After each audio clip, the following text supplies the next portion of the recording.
What I'd like to talk to you about today is employee engagement. And I think you've heard this before. We certainly have a crisis in our companies today. Our employees are not as engaged as they need to be. If you look at Aon Hewitt's latest engagement survey, actually worldwide, only 63% of our employees are engaged. Actually, in India, you guys are a little bit more engaged by about 5 percentage points, which is great, but we can still see that we have a crisis. And I'd really like to just level set and define engagement for the purpose of this discussion, and I'd like you to meet Carla here.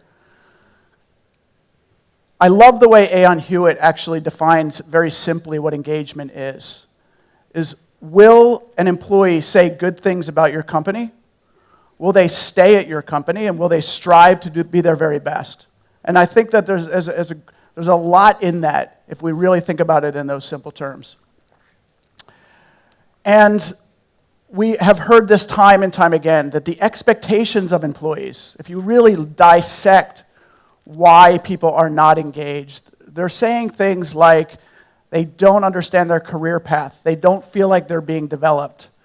And I love this statistic. 44% of people say, they literally say, yes, I will leave my company within the next 2 years. Now, I don't think that those people are actually people who are retiring. I think they're the millennials. Because their expectations are actually so drastically different than the rest of the workforce. So I have a hypothesis that one of the drivers of engagement is the experience that an employee has with your company. So let's actually define what is employee experience. Again, very simply, here's Carla again. And really, the experience is the interface that Carla has with the company. And I'd like to suggest that there are really 3 main interface points. The first is, how does Carla interface with the company's culture, with the company's people?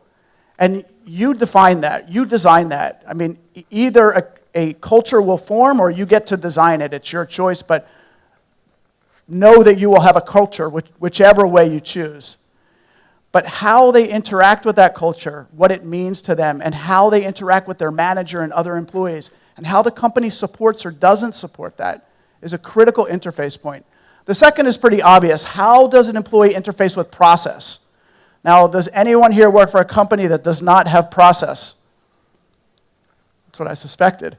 Does anyone here say that they have amazing process in their company? Also what I suspected. There was not one hand raised for those in the front row who didn't see that. But process needs to be good. It needs to be designed so that it empowers an employee to get their job done, whether it's an administrative process or a process of engagement. And the last is how an employee interfaces with technology. Now, we know because we use the devices that these gentlemen just spoke about in our daily lives, that we expect the employee experience to be a certain way. The technology experience to be a certain way. And of course, technology is an incredible driver of how we engage in life. In fact, software is actually eating the world. Software is taking over the world.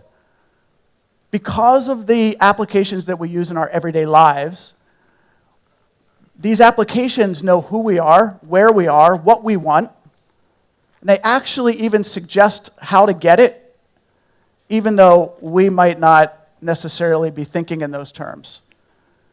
So Ola Cabs knows exactly where you are, knows exactly where you're going, knows exactly how much it's going to cost.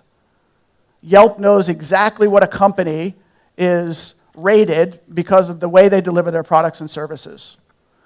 Pinterest knows what you would like to see on the internet. Why is that? Brian mentioned it. A lot of it has to do with big data and algorithms. So what I'd like to take this conversation to probably be I'd like to make it as most meaningful as I can for you. And I'd like to ask the question, how can HR easily create, where do you start? How can you easily create a great employee experience? And I'd like to suggest to you that it has to do with the way that you deliver learning and development in your organization. Because the way that we consume learning today has dramatically changed. So if you are familiar with the evolution of learning and development in the workplace, it all started long time ago with classroom training. We still do it today, still very important. But in the in the early 90s actually, we swung the pendulum all the way to e-learning, which was get rid of the classrooms completely and deliver everything over the internet. And then we said, wait a minute, that actually is not so valuable. We still need the classroom, different kinds of experiences that we need to have in learning for it to be effective. So we said, let's blend it. Let's do the basic stuff in e-learning. Let's do the advanced stuff, high touch, in the classroom. And then about 5 years ago, because of the advent of social technologies, we said, how can we create experiences for learners who don't have to be together, but can learn socially together, even though they're not in the same place? And so we engaged in social learning, and technologies evolved to support that. And now, we know that a lot of learning actually happens on the job. It's crowdsourced. It's just in time. It's user-generated. So you may think that we are doing great presentations here. You might film us with your iPhone for 30 seconds, and you might post that and say, these are terrible presentation skills. Don't ever do this. That's crowdsourced, user-generated content. And it's happening whether your organization sanctions it or not. It just might be not available within your virtual network within the organization. But learning is continuing to evolve quite dramatically. The mindset of the learner has changed. It was once all about training. It was all about the employer sanctioning and delivering that training. It was very time-boxed. It's had a start and an end. And it was very formal. That's what our organizations really, and still some today, is how they think about training. But really, it's not about training. It's about learning. And we learn in many ways. It's not about the employer. It's more about the employee. Yes, the employer wants training to happen, either to build a certain skill or for compliance reasons. But really what we want is the employee to say, I need to be developed in these ways. And we don't want it to be time-boxed. We want it to be ongoing all the time. We never want learning to stop. And we want it to be both formal and informal. So we have to deliver a very tailored, personalized learning experience that really takes into account the fact that there is content overload in our everyday life. That is the new normal. So how do we do that? Well, we have to look at the trends that are happening in technology. And there's really two trends I want to focus in on. How we consume video today. And these are a lot of the examples of how we stream video and we get access to video whenever we want it, and how we consume audio, how we consume our music. Netflix and Spotify sort of jump to the top of mind. So the question then becomes, how do we create that kind of experience for a learner? Well, what is Netflix about? Netflix is really about how you discover what movies to watch. It knows who you are, what your likes are, and presents actually recommendations as a result of that. And of course, actually, those recommendations are quite correct a lot of the time. I personally watch about 90% of the movies that Netflix suggests to me. But also, curation and sharing of learning or content is incredibly important today. And so Spotify comes to mind. And Spotify is amazing because it actually provides 3 distinct ways of accessing or curating your music. One is, what do I like? And so I create a playlist of stuff I like. And I can also connect to my friends and see what others like. And I can actually not just say I like that song, but I like that person's whole playlist for whatever reason. And most importantly, the machine is looking at all of this data and suggesting to me also what I might like. And again, it's usually right. And so what I'd like to suggest is that our learning experience actually needs to be the same. That we need to think about the presentation of content via mobile in the kind of experience that Netflix and Spotify create.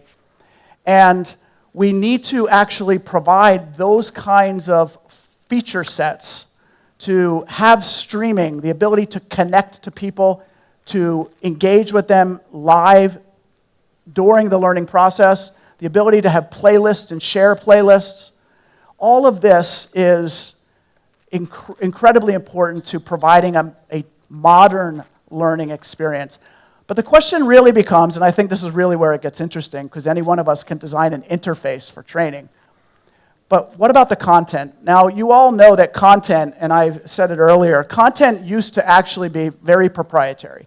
It used to be what your organization says we need to create, why we need to create it, and we know who we want to take it. And proprietary content is still very important. And there's also open source content today. There's content all over the internet. There is hundreds of different types of content that we can consume and consider it training. And in fact, actually, we really have the advent of open source content. I mean, you can go to YouTube and learn how to code in C++. And then there's professional content. There are great content providers out there that actually professionally create content that you can buy or subscribe to and consume that within your organization. So Cornerstone actually has taken a little bit of a different approach, a very modern approach. And we've actually taken what we need from an administrative perspective, which is a learning management system, and we've actually layered together with that a learning experience platform. And I want to explain why that's so important. It's so important because when you have a problem to solve, the first thing you do is Google it. Now, like it or not, when an employee has a problem to solve, they may take some training within your organization to build a skill to solve a problem, but they are also Googling it.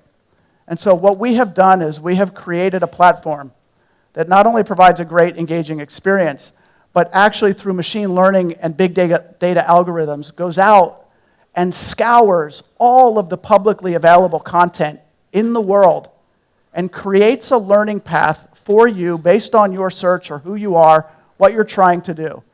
And as Brian said, one of the most important things about big data is the learning part of it.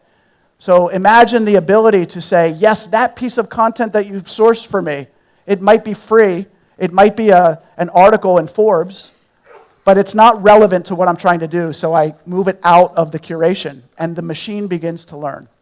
Now, I can take that curation, I can make it my own, I can move things in and out, I can lock it down, I can create a playlist, I can share it. Now, this is the most modern way to learn because people are doing it anyway.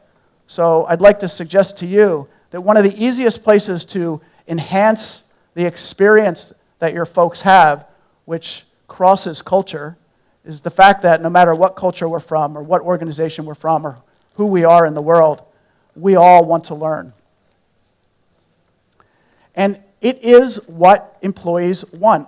They want the most modern learning. They want it when they want it. They don't want to be forced to take it when you say they want to take it. They want it to solve an immediate problem. They want it to be micro. They don't want it to be 3 hours in length unless it has to be.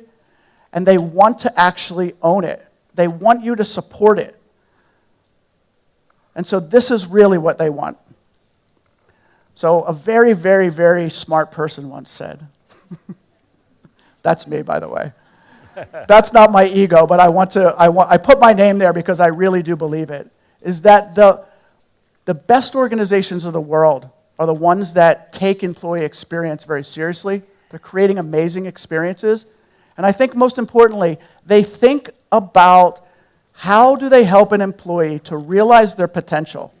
And I'd like to take it a step further to say not only their potential in their job at work, but in life. Because the more successful we are in life, the better we do in our job. If we know our company sanctions that, we're going to be more engaged with that company. It is one way to solve the engagement problem, to think about how people can realize their potential in life. And so, if you don't know who Cornerstone is, we're very proud to be one of the main sponsors here at this amazing event. I welcome you all. I hope that you have a great conference. We are a human capital management platform designed we've been around since 1999, so for almost 20 years, we have been 100% delivered over the internet. So we're a cloud-based application. We've never been on-premise. And we actually span the entire employee life cycle, from recruiting and onboarding to learning and development to performance management, including goal setting, performance reviews, formal and informal feedback, conversation, coaching, succession planning, compensation management, and also the administrative side, which is Cornerstone HR. We have 31 million users on a single cloud-based application, over 3,000 clients. So actually, we have big, big data on people. And one of the things that we do with that is that we make available to organizations that use Cornerstone what I consider to be big data as a service, which is not necessarily HR needing to be able to write an algorithm to mine data, but the service being provided to you in the application in line where decisions need to be made or where information needs to be available. So imagine creating a succession plan and the actual application is suggesting to you successors that would be incredible for that role and you might not even know them. And many, many examples of that. I would like to just thank you and again, welcome you here to Gurgaon. Have a great conference, very, very happy to be here, and I hope that you all have a new way of thinking about how to create an easy employee experience. Thanks very much.